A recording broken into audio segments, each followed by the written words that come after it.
At dito tayo about kay Japet Aguilar. Marami nga po ang nakapansin sa mga pinagbago ng laro ni Japet. Hindi yung about sa stats niya, kundi yung about sa skills niya. Kung titingnan mo naman, yung laro niya ngayon, okay naman. At nakakapag-contribute pa naman talaga ng maayos. Pero nakakapanghinayang lang din yung nawala sa kanyang laro.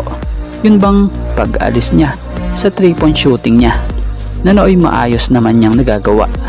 So dati talagang bumibitaw si Japs ng 3. Solid. Madalas nakakapagpanalo pa nga po ito ng laro na siyang madalas pang bumabanat lagi noon sa mga crucial game.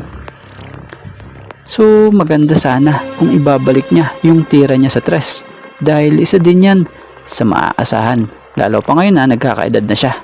Kung mapapansin nyo yung dati, yung ginawa nila Hugnatan and Taulaba ay naging effective nung nagkaedad sila.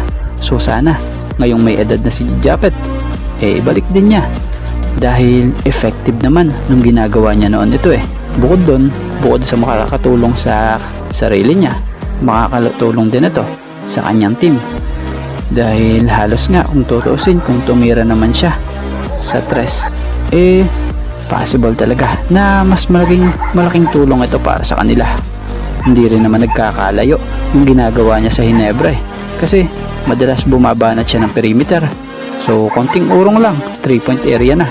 So possible, baka mas maging threat pa nga siya sa 3 Si Japet talaga, meron talaga yan noon pa. Kaso bigla na lang nawala at di na nga po sinubukan pa.